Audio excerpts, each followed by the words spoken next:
Chris, great win for Rovers on Saturday. What was the match like from your point of view? A very good game. The best Rovers have played for some time, I think, against Huddersfield Town, side who fancy to be up there towards the end of the season. Rovers really got right in the faces very early on. Huddersfield's manager Lee Clark admitted afterwards he made a big tactical error by playing one up front and trying to pack the midfield, which didn't really work because, as Clark admitted afterwards, Rovers 2 dominated Huddersfield 3 in the centre of the park, and that's really, I think, where the game was won. Given the number of goals Huddersfield have scored, I mean, a win's great, but Paul Trollope must have been equally delighted with the fact they got a clean sheet. Absolutely, they'd gone into the game, Huddersfield, with 15 goals from the previous 4 games. Obviously, they'd beaten Brighton 7-1 in their previous match, but that counted for nothing on the day. Rovers were well worth the win. Obviously, they had 2 penalties, one that Darryl Duffy saw saved, and the late one that Jeff Hughes scored. But overall, they were well worth the win. And what was the reaction from the fans? Delighted, obviously.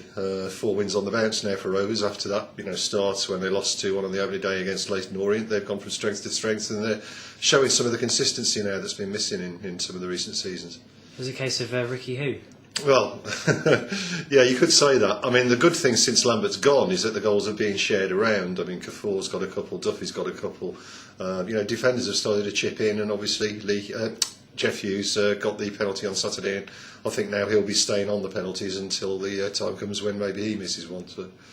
And a stiffer test this Wednesday. Very much. Carling Cup game at Cardiff City. Cardiff, who obviously put 3 past Bristol City on Sunday, look very good side. They've gone to the top of the Championship, and it's certainly going to be a very difficult test over the bridge for Rovers on Wednesday night. But the mood they're in and the way they're playing, don't rule out an upset.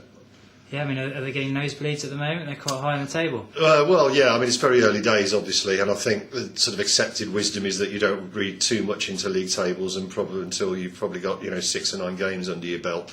But yeah, it's good. I mean, certainly they've got off to a much better start than they have in the last couple of seasons, Rovers, where they had very poor starts to the season, and that really cost them. But hopefully this time they can keep it going and then put in their normal, sort of strong finish to the campaign. And what's the situation with goalkeepers? Well, the situation on Wednesday is that Fraser Forster won't be playing because Newcastle don't want him cup tied. At the moment, his loan's up anyway. Rovers are currently in discussions with Newcastle to try and get that extended. So it means on Wednesday that Paul Trollope will have a choice between either Rhys Evans or Steve Phillips about who gets the goalkeeping gloves. I suspect, if I was a betting man, that I might put money on Rhys Evans. He played in the last round when they beat Aldershot, and I suspect with Steve Phillips available for transfer that Rovers may well go for Rhys Evans. Okay, great. Thanks very much. No problem.